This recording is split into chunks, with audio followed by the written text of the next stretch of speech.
सखी सहेली। सभी सखियों सहेलियों और सखाओं को रेडियो सखी ममता सिंह का नमस्कार। पूनम, आपको भी हमारा नमस्कार। नमस्कार ममता जी, और सारे श्रोताओं को पूनम त्रिपाठी का प्यार भरा नमस्कार। क्या हाल है?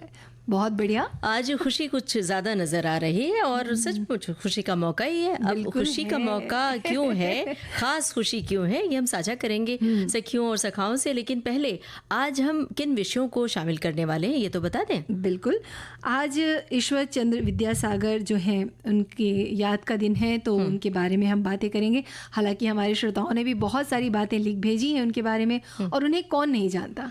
और जंगल में जब घूमने जाते हैं, सैर करने जाते हैं, तो क्या देखने जाते हैं? खास तौर से बाघ कि कैसे भी दिख जाए, और कैमरा पहले से तैनात रखते हैं कि कहीं एक झलक मिल जाए और हम खूब सारे वीडियो निकाल लें और फोटोज निकाल लें। तो आज हम बाघ दिवस है, उस पर हम चर्चा करेंगे, थोड़ी सी जानकारी देंगे अपने सखियों और सखाओं को। और इसके अलावा अनायास कई बार गुस्सा आ जाता है। हाँ। तो जब गुस्सा आ जाता है तो ये जो हंसी आपकी खिलखिलाहट गूंजी है ना, इससे उस गुस्से को कम किया जा सकता है। और जो चिड़चिड़ापन होता है उसे भी अपनी मुस्कुराहट से और हंसी से हम दूर कर सकते हैं। और किन किन तरीकों से गुस्से को और चिड़चिड़ाहट को कम कर सकते हैं ये हम बताएंगे। और क्या बताएंगे? और जैसे कि आपने बोला ना कि गुस्सा, चिड़चिड़ाहट खूबसूरत चेहरा देखकर भी ममता जी कम हो जाती है कभी-कभी, और खासकर मासूम चेहरा हम बच्चों का देखते हैं तब। और मैं इसलिए इस विषय पे बात कर रही थी, चेहरे पे, कि आज हम सौंदर्य साधना के अंतर्गत चेहरे पर कैसे निखार लेकर आएं और अपनी त्वचा का कैसे ध्यान रखें, इन सब के बारे में भी बातें करेंगे। बिल्कुल। लेकिन हमने जो शुरुआत की थी कि आज खुशी कुछ ज़्यादा ही छलक पड़ रही है आपके चेहरे से भी, और मुझे भी बेहद खुशी हो रही है। हमें जब हम अपने सखियों से, सखाओं से साझा करेंगे ये बात, तो जाहिर है वैसे उन्हें पता होगी कि पेरिस में ओलंपिक हो रहा है और देश को मिला है पहला ओलंपिक मेडल। और हमारे अपने देश की बेटी हैं मनु भाकर, तो इन्होंने पदक जीता है। मनु भाकर ने इस उपलब्धि में ओलंपिक में निशानेबाजी पदक के लिए भारत के 13 साल के इंतज़ार को ख़त्म किया, और ये पेरिस ओलंपिक में भारत का पहला पदक इन्होंने हासिल किया। बिल्कुल। 10 मीटर एयर पिस्टल फाइनल में ये तीसरे स्थान पर रहते हुए कांस्य पदक के साथ जो है पेरिस ओलंपिक में भारत के पदक का खाता खोला है इन्होंने। और कई सालों बाद, जैसा कि आपने बोला कि 2012 के बाद भारत का निशानेबाजी में ये पहला ओलंपिक पदक है। और लंदन ओलंपिक 2012 के बाद भारत का निशानेबाजी में ये पहला ओलंपिक पदक है, ये तो आपने बताया। और रियो ओलंपिक 2016 और 2020 टोक्यो ओलंपिक से भारतीय निशानेबाज खाली हाथ लौट गए थे, लेकिन इन्होंने उस खालीपन को पूरा किया और मेडल हासिल किया। ये हम सब के लिए गौरव की बात है, खुशी की बात है। और ख़ास बात यह है कि मनु भाकर मन से भी एक तरह से बहुत बहुत ज़्यादा उनके भीतर जज्बा है काम करने का, जीतने का। वो अपने भीतर ये मानती है कि हम जो करना चाहेंगे वो कर सकते हैं, और ये महिलाओं के लिए प्रेरणा का स्रोत है। उनकी माँ ने एक बार कहीं एक बात साझा की थी। वो बताती हैं कि वो घर में चाहती थी कि बेटी हो या बेटा हो, उन्हें एक ही तरीके से पाला जाए। और ये बात हम विविध भारती के मंच से, सखी सहेली के मंच से अक्सर ही कहते हैं कि आपके घर में जब बेटी पैदा होती है तो आप जश्न नहीं मनाते हैं, आप दुख मनाते हैं। तो जब बताइए मनु भाकर जैसी लड़कियां जब आगे बढ़ती हैं तो कैसा लगता है? तो क्या आपको लगता है कि बेटा होना चाहिए? नहीं, बिल्कुल नहीं, दोनों ही बराबर है। और बिल्कुल जैसे मनु भाकर की माँ जी ने कहा कि ये बात सच है कि दोनों ही बराबर है। और वाकई अगर महिलाओं को अगर हौसला मिले या उन्हें आगे बढ़ाया जाए तो वो क्या कुछ नहीं कर सकती, ये उनका उदाहरण है। थोड़े भी उन्हें रास्ते दिखाए जाएं तो वो मंजिल तक पहुंच जाती हैं। और उनकी माँ ने ये भी बताया था कि वो चाहती थी कि मनु डॉक्टर बने, लेकिन क्लास बंक करते करते कराटे, कबड्डी, मार्शल आर्ट्स और तरह तरह के खेलों को खेलते हुए वो इधर इस दुनिया में आ गई। तो चलिए, बहरहाल हम मनु भाकर को देते हैं बहुत सारी बधाई और शुभकामनाएं।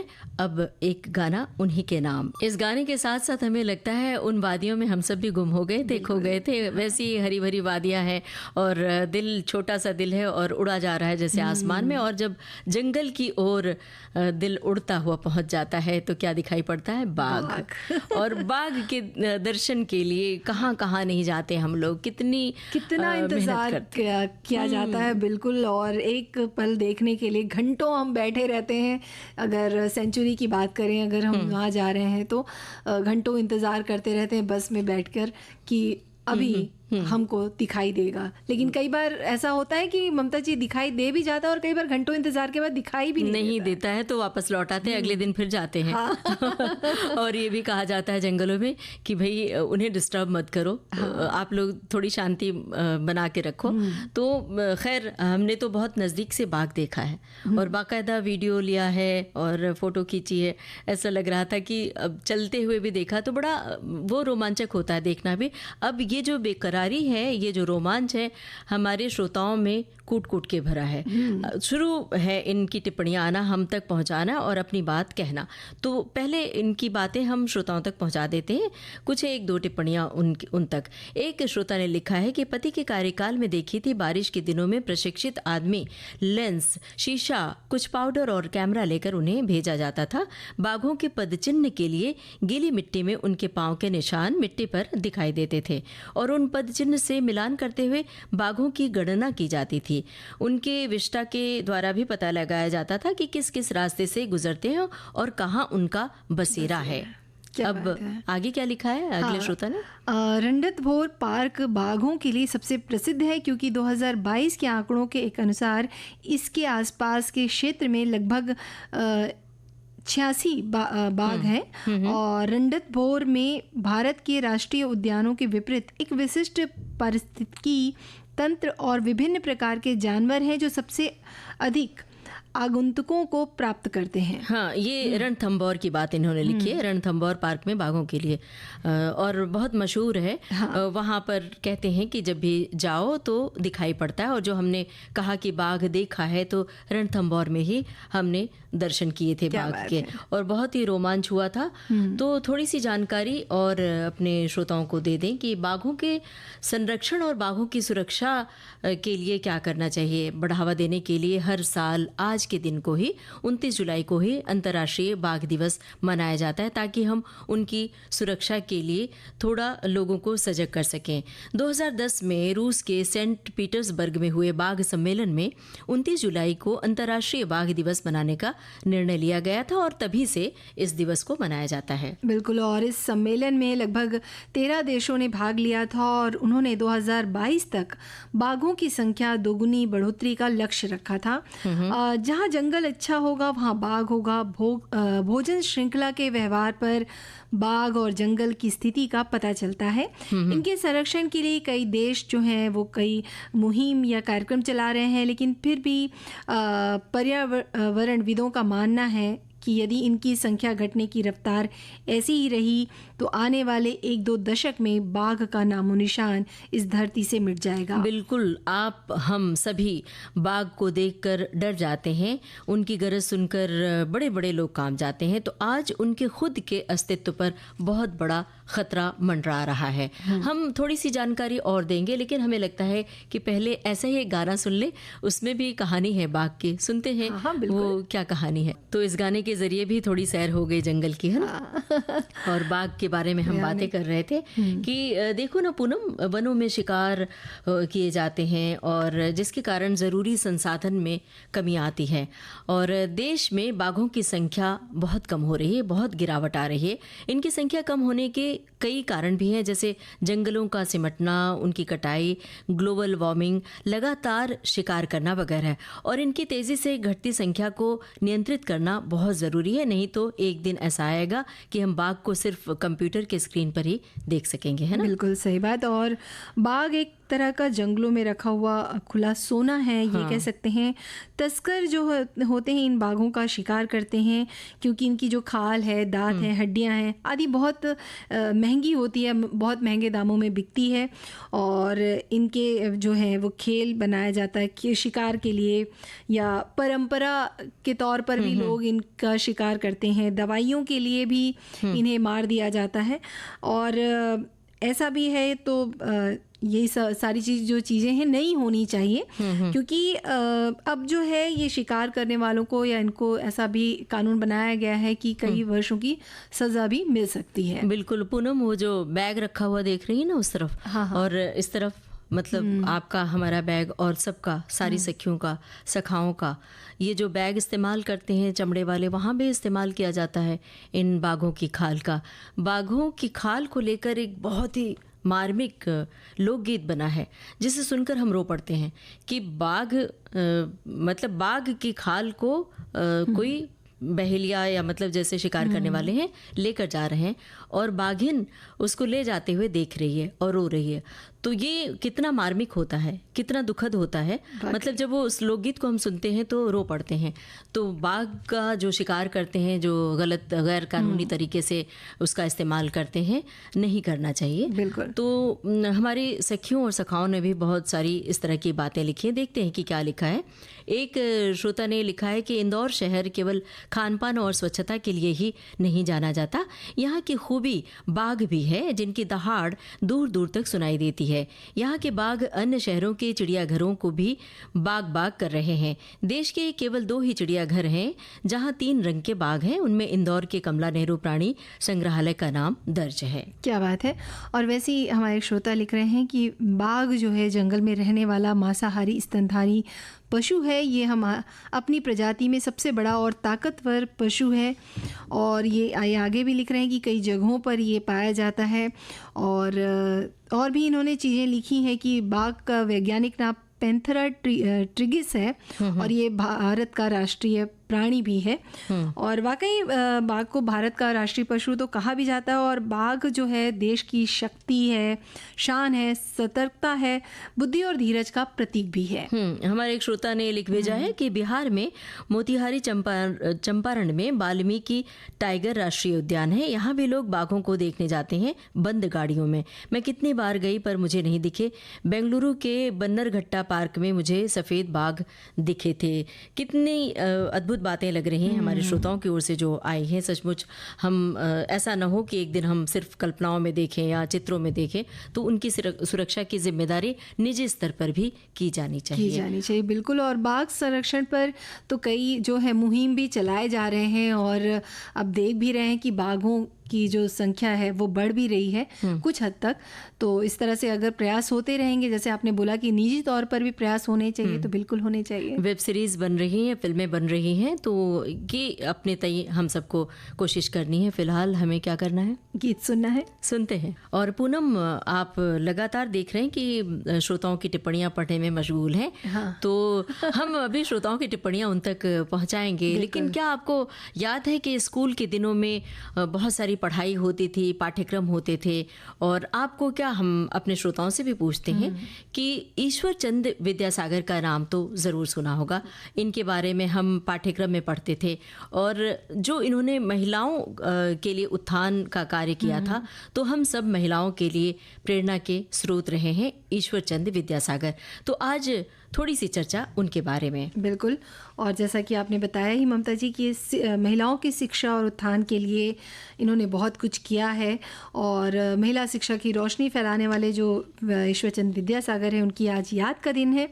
और ये बंगाल के विद्वान थे, शिक्षक और लेखक थे और बहुत परोपकारी थे। बिल्कुल परोपकारी थे। और ईश्वरचंद्र विद्यासागर 19वीं सदी में एक उल्लेखनीय कार्यकर्ता और विचारक भी थे। एक प्रसिद्ध विद्वान और सुधारक के रूप में उनके विचारों में भारतीय और पश्चिमी दोनों के आदर्श शामिल थे। और वे भारत के महानतम समाज सुधारक तो थे ही, उन्होंने दर्शन और शिक्षा के क्षेत्र में भी समान रूप से बहुत योगदान दिया। और उन्होंने शिक्षा को आगे बढ़ाने की मुहिम चलाई, खास करके लड़कियों की शिक्षा के लिए। 1855 में उन्हें स्कूलों का विशेष निरीक्षक बनाया गया था और उन्होंने अपने प्रभार वाले ज़िलों में लड़कियों के स्कूलों सहित कई नए स्कूल खुलवाए थे और अधिकारियों को कुछ अधिकारियों को ये बात पसंद नहीं आई थी और उन्होंने अपने पद से इस बात से इस्तीफ़ा दे दिया था और उन्होंने कहा था कि ठीक है, अब हम ये काम नहीं करेंगे। लेकिन फिर उसके बाद इससे पीछे हटे नहीं, वो इस्तीफ़ा तो दे दिया लेकिन लड़कियों के उत्थान के लिए लगातार वो काम करते रहे। कोलकाता में लड़कियों की शिक्षा के लिए पहला स्कूल उन्होंने खुलवाया था। बिल्कुल। और इसी के साथ उन्होंने 1856 के विधवा पुनर्विवाह अधिनियम को भी उन्होंने बढ़ावा दिया और इस मुद्दे पर विशेष रूप से मुखर थे विद्यासागर। और पुरानी शैक्षिक प्रणाली को पूरी तरह से बदलने का श्रेय उन्हें जाता है। जब वे संस्कृत कॉलेज में थे तब उन्होंने शिक्षा प्रणाली में नई अवधारणाएं का परिचय कराया, नई नई बातें जो थीं या नई नई शिक्षाओं का उन्होंने उसमें शामिल किया। उन्होंने संस्कृत कॉलेज में संस्कृत के अलावा अंग्रेजी और बंगाली को शिक्षा के माध्यम के रूप में जोड़ा।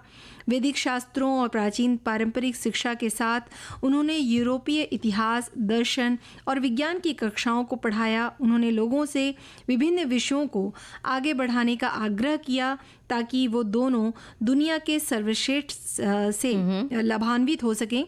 उन्होंने संस्कृत कॉलेज में प्रवेश के नियमों में भी कई बदलाव किए थे, जिससे सभी छात्रों के लिए प्रसिद्ध संस्कृत कॉलेज में दाखिला लेना संभव हो गया था। और इसके अलावा साहित्य के क्षेत्र में बंगला गद्य के पहले प्रवर्तक में से एक थे और उन्होंने तकरीबन 52 पुस्तकों की रचना की, जिनमें 17 संस्कृत भाषा में थी, 5 अंग्रेजी भाषा में और बाकी बंगला भाषा में। जिन पुस्तकों से उन्होंने विशेष साहित्य की प्रसिद्धि हासिल की वो है वैताल, पंचविंशति, शकुंतला और सीता वनवास। इस तरह मेधावी, स्वावलंबी थे, स्वाभिमानी और मानवीय धरातल पर सोचने वाले और अध्यवसायी, मतलब वो खुद अध्ययन करने वाले थे। मतलब जब भी समय मिलता था तो किताबें पढ़ा करते थे, दृढ़ प्रतिज्ञ थे, दानवीर थे, ये सभी जानते ही हैं। और त्याग मूर्ति थे। ईश्वरचंद्र ने अपने व्यक्तित्व और कार्यक्षमता से शिक्षा, साहित्य और समाज के क्षेत्रों में ऐसे पद चिन्ह छोड़े कि लोग उनके मार्ग पर चलने को बाध्य हो गए। वे अपना जीवन एक साधारण व्यक्तित्व के रूप में उन्होंने अपना जिया और लेकिन दान पुण्य के काम में वो राजा की तरह थे। वे घर में बुने हुए साधारण सूती वस्त्र पहनते थे, जबकि जो उनकी माताजी उन्हें बुनकर देती थी, और वे झाड़ियों के वन में जैसे एक बड़ा वट वृक्ष बना देते थे। और अब हम यहाँ पर विराम दे रहे हैं। हाँ। और विराम के बाद हम उनके बारे में थोड़ी सी जानकारी अपने सखियों को और सखाओं को और देंगे।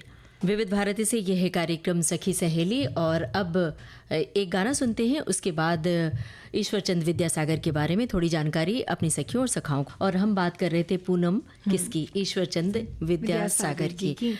और उन्होंने बहुत कुछ किया विधवाओं के लिए, विधवा विवाह का विरोध किया और विधवाओं के शोषण पर राज्य में बहुत सारे महत्वपूर्ण सामाजिक परिवर्तन की नींव उन्होंने डाली। और 10 साल की उम्र में लड़कियों की शादी करने की प्रथा के समर्थन करने वालों का विरोध किया और साथ में इस पर अंकुश लगाने की मुहिम चलाई गई। हालांकि इस पर उनकी बहुत आलोचना भी की गई, लेकिन वे डरे नहीं, डिगे नहीं, और सामाजिक, नैतिक और स्वच्छता संबंधी बातों का भी उन्होंने बड़ा ख्याल रखा, उस पर भी उन्होंने मुहिम चलाई। और स्मृति साहित्य के से जुड़े हुए तमाम उन्होंने कार्य किए और तकरीबन 3000 प्रतियों का पुनर्मुद्रण की मुहिम उन्होंने चलाई थी, जो उनकी कृतियां थी उसकी।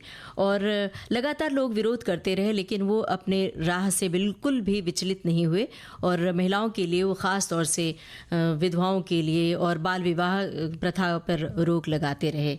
बिल्कुल। और इसी तरह विद्यासागर जी ने 14 अक्टूबर 1855 को भारत सरकार से याचिका दायर की कि हिंदू विधवाओं के विवाह में सभी बाधाओं को दूर करने के लिए एक कानून स्थापित करने के ज्ञान पर विचार किया जाए और ऐसे सभी विवाहों के मुद्दे को जल्द से जल्द वैध घोषित करने की अपील की उन्होंने।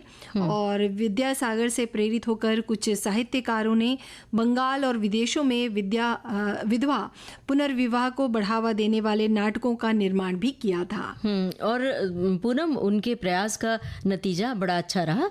नतीजा ये रहा कि हिंदू विधवा पुनर्विवाह अधिनियम 16 जुलाई 1956 को पारित किया गया।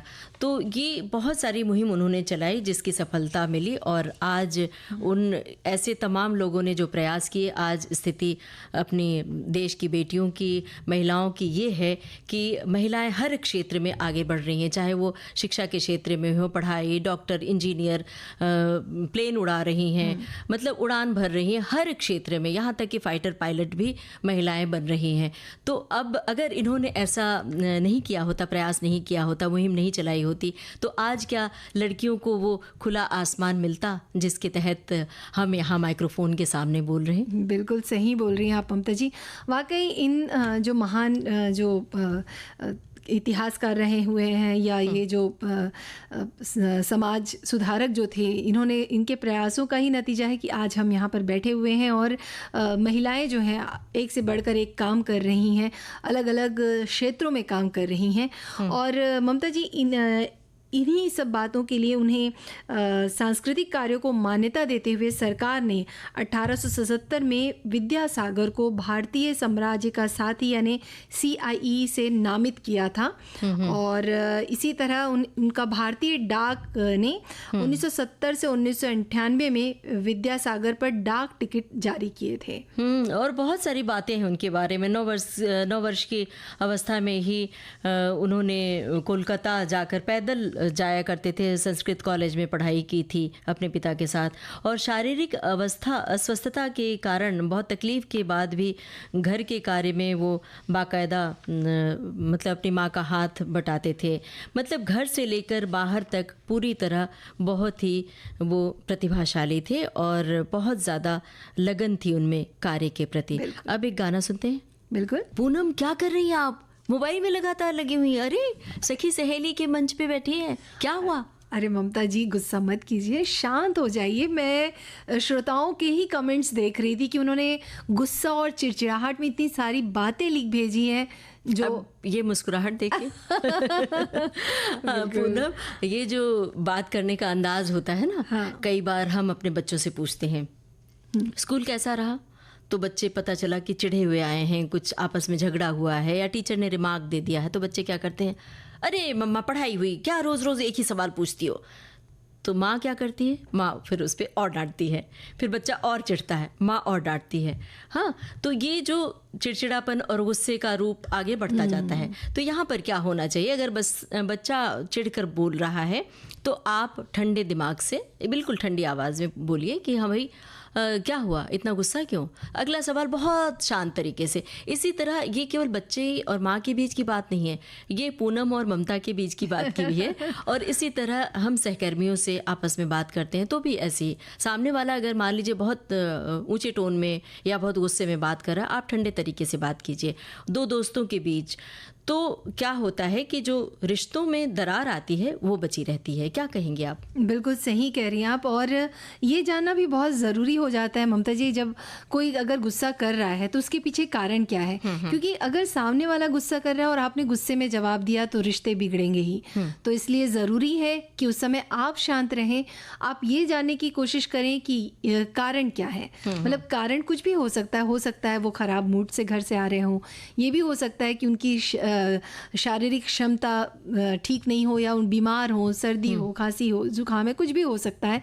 तो शरीर जब अस्वस्थ रहता है तब भी चिड़चिड़ाहट आती है। तो बहुत से कारण हो सकते हैं। तो कारण जानने की कोशिश कीजिए, उस समय आप शांत रहिए। गलती भले उनकी हो लेकिन आप शांत होकर बाद में अगर उनसे आप पूछेंगे तो रिश्ते बिगड़ेंगे नहीं बल्कि बनेंगे ही। ये बात पति पत्नी के रिश्तों के बीच बहुत ज़्यादा होती है, क्योंकि कहा जाता है ना, पति पत्नी के बीच का रिश्ता बड़ा ही नाजुक, बड़ा गहरा होता है। लेकिन बड़ा नाजुक भी होता है। कई बार मान लीजिए पत्नी घर पर है या पति घर पर, दोनों में से कोई भी एक घर पर है, एक अगला बाहर से आ रहा है और एक ने पूछा कि हाँ भाई कैसा रहा आपका दिन, अरे ठीक है ना, जैसे रहता है वैसे ही रहा। तो सामने वाला भी कहता है अरे इसमें चिढ़ के बात जवाब देने की क्या बात है, तो फिर अगला और चिढ़ के जवाब देता है।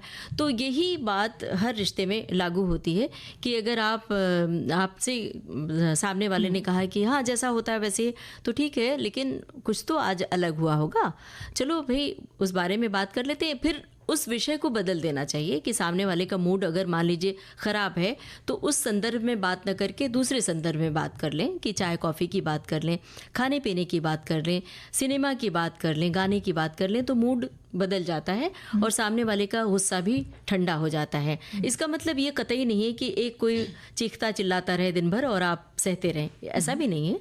लेकिन उस वक्त अगर आपने उस बात को टाल दिया तो गुस्सा अपने आप ठंडा हो जाता है। लेकिन आपने उसको खींचा तो धीरे धीरे क्या होता है, ये चिड़चिड़ापन, गुस्सा एक दिन रिश्तों में इतनी बड़ी दीवार खड़ी कर देता है कि उस दीवार के पार जाना, उस दीवार को फांदना बहुत मुश्किल होता है। बिल्कुल सही बात है ममता जी। हमारे श्रोता ने भी कुछ इसी तरह की बात लिखी है। गुस्सा और चिड़चिड़ाहट हर प्राणी में उसकी किसी आवश्यकता की पूर्ति न होने की दशा में या किसी विशेष अवस्था में, जब वह सामने वालों की बातों से असंतुष्ट हो या उसकी बात ना मानी गई हो, इस अवस्था में आने में ज़्यादा समय नहीं लगता। किसी कही गई बात को बार बार याद दिलाने पर भी पति द्वारा अवहेलना करने पर अक्सर औरतें चिड़चिड़ी हो जाती हैं, वे गुस्से में अनर्थ भी कर सकती हैं। तो ऐसी स्थिति बने ही ना, इसका दायित्व पति पर निर्भर करता है। ये स्थिति महिलाओं में ही नहीं पुरुषों में भी आ सकती है। जब पुरुष उपेक्षा के शिकार होते हैं, बीवी मना करने पर भी यदि किसी अनैतिक संबंधों में लिप्त रहती है, तो ऐसे पतियों का पागलपन देखते बनता है। हम किसी उदाहरण को यहाँ विशेष विरोध से लिखने में असमर्थ है, लेकिन ऐसा होते मैंने देखा है। ये कोई फिल्मी कहानी की बात नहीं है। बिल्कुल सही बात है। माँ बेटे के बीच, पिता पुत्र के बीच, पिता और बेटी के बीच, दो दोस्तों के बीच, दो सहेलियों और दो सखाओं के रिश्ते टूट जाते हैं कई बार गुस्से और चिड़चिड़ाहट के कारण। तो इस पर थोड़ा सा नियंत्रण करना बहुत ज़रूरी है। इसी तरह की कुछ बात लिखी है हमारे एक श्रोता ने, लिखा है कि गुस्सा और चिड़चिड़ाहट दोनों मन और शरीर की एक प्रक्रिया है, दोनों ही हानिकारक भी है। गुस्सा अगर नहीं कर पाएंगे तो वहाँ चिड़चिड़ाहट का जन्म होगा। अच्छा है कि गुस्से में कुछ बोल लिया जाए। किसी को बिना बात पर भी चिड़चिड़ करने की आदत होती है। हर बात में कुछ न कुछ मीन मेक निकालते हैं। वैसे लोग कुछ भी कर लो कभी भी खुश नहीं होते हैं। ये बात इन्होंने बड़ी पते की लिखी है कि कुछ लोग सचमुच ऐसे मिजाज के होते हैं, स्थायी भाव होता है उनका। उनसे सीधे सवाल पूछो तो उसका जवाब वो टेढ़ा ही देते हैं। तो आप उनको मान लीजिए कि ये इसी तरह का है, ये मतलब टेढ़ी मिजाज वाला व्यक्ति है, तो इससे ऐसे निपटना है, तो इग्नोर करना चाहिए। उसके बात करने के अंदाज को इग्नोर करें। आप अपने को संतुलित रखें, वरना आपका स्वभाव खराब हो जाएगा। बिल्कुल सही बात। और हमारे एक श्रोता ने ये भी लिखी कि कई बार नींद पूरी नहीं होगी, तब तक डाइजेस्टिव सिस्टम ठीक से काम नहीं करेगा। इस स्थिति में बॉडी में ब्लड सर्कुलेशन ठीक से नहीं हो पाएंगे और इससे हमारे शरीर में एनर्जी की कमी होगी और एनर्जी की कमी होने पर हमें थकावट महसूस होगी और हमारा अधिक सोने का मन करेगा। ये स्थिति हमारे काम पर गलत असर डालेगी। बढ़ते तनाव के कारण हमारा गुस्सा बढ़ने लगता है। और जब गुस्सा बहुत ज़्यादा बढ़ने लगे तो आप क्या करिए, कोई अपनी पसंद का गाना लगाइए और सुनना शुरू कर दीजिए। क्या बात है? फिलहाल ये गाना सुनते हैं। ममता जी, आप ईश्वरचंद्र विद्यासागर पर कोई कहानी सुना रही थी, वो हमारे सखियों को और सखाओं को भी सुनाइए। पूनम, वो कहानी थोड़ी सी प्रेरणादायक है, तो अगर आपने कहा है तो हम आपकी बात को मानते हैं और सुनाते हैं सखियों को। एक बार ईश्वरचंद्र विद्यासागर के घर के दरवाजे पर सुबह सुबह एक कुछ मांगने के लिए आया और इस मांगने वाले ने, मतलब जो भिक्षा के रूप में मांगते हैं, वो हाथ फैलाए देखकर उनके मन में दया का भाव उत्पन्न हुआ, जागा। वो घर के अंदर जाकर अपनी माँ से कहने लगे कि उसे जो मांगने आया है कुछ दे दो ना। लेकिन उनकी माँ के पास उस समय कुछ भी नहीं था। तो उनके हाथों में पहने हुए कंगन थे, लेकिन अपने बेटे की बात सुनकर उनकी मां ने अपना कंगन उतारकर ईश्वर चंद्र के हाथ में रख दिया और कहा कि इसे बेचकर तुम ज़रूरतमंदों की सहायता कर दो। ये देखकर ईश्वर चंद्र थोड़ा झिझके, लेकिन इस पर उनकी मां ने कहा कि जब तुम बड़े हो जाओगे तब मेरे लिए दूसरा कंगन बनवा देना, फिलहाल तुम ले जाओ और इसे ज़रूरतमंदों को दे दो। ईश्वर चंद्र जब कमाने लायक हुए तो उन्होंने अपनी पहली कमाई से माँ के लिए कंगन बनवाए। उन्होंने इस कंगन को अपनी माँ को देते हुए कहा, माँ आज मैंने तुम्हारा कर्ज उतार दिया। इस पर उनकी माँ ने कहा, मेरा कर्ज तो उस दिन उतर पाएगा बेटा जिस दिन किसी और ज़रूरतमंद के लिए मुझे ये कंगन फिर कभी उतारने पड़ेंगे। अपनी माँ की बात सुनकर ईश्वर चंद के दिल को ये बात छू गई और उन्होंने अपना जीवन गरीब और दुखी लोगों की सेवा करने में लगा दिया। क्या बात है। मतलब ऐसे समाज सुधारक और ऐसे प्रेरणादायक व्यक्ति को सुनकर एक अजीब सी ऊर्जा आ जाती है ना, प्रेरणा मिलती है, सीख मिलती है। और जैसे कि बरसात हो ही रही है ममता जी, और तो बारिश का समय है, स्किन की देखभाल कैसे करें इसकी भी सीख जरा दे दो आप। हाँ। तो मानसून के दौरान खासकर हाइड्रेशन का ख्याल रखें, बहुत सारा पानी जो है पीते रहें, संतुलित आहार लें, विटामिन सी से युक्त उत्पाद जो होते हैं भोजन वो लें, और घर पर ही देखभाल के लिए दही, हल्दी जो है वो, पपीता या टमाटर है, इन सबको मिलाकर एक फेस पैक बना लें, उसे लगा लें और ठंडे पानी से धो लें। इसके अलावा आँखों को अगर तरोताज़ा रखना है तो खीरे के जो स्लाइस होते हैं उसको आँखों पर रख सकते हैं, और मुल्तानी मिट्टी का भी उपयोग किया जा सकता है। और ख़ासकर नीम और एलोवेरा से जुड़े जो वो एंटीबायोटिक्स होते हैं इसमें, नीम में, तो ऐसे पदार्थों का मतलब उत्पादों का आप यूज़ कर सकते हैं, उपयोग कर सकते हैं त्वचा को साफ सुथरा रखने के लिए। बिल्कुल। और भी है, हमारे श्रोताओं ने भी बहुत सारी चीज़ें लिख कर भेजी हैं। और मानसून के मौसम में गुलाब जल जो है वो काफ़ी फ़ायदेमंद होता है त्वचा के लिए। तो इसका गुलाब जल को लगाकर हल्का सा चेहरे पर मसाज करें तो त्वचा अच्छी हो जाएगी। बिल्कुल। तो त्वचा की देखभाल कैसे करनी है, पूनम ने काफ़ी जानकारी दी और हम सब इसे आजमा के देखेंगे। फ़िलहाल प्यारी सूरत के साथ बस अपना मिजाज भी प्यारा बनाए रखें तो आपकी सूरत को कतई नज़र नहीं लगेगी और सूरत और प्यारी लगेगी, खूबसूरत लगेगी, है ना आप सबकी।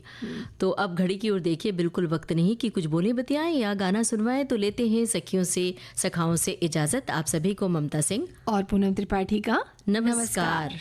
विविध भारती।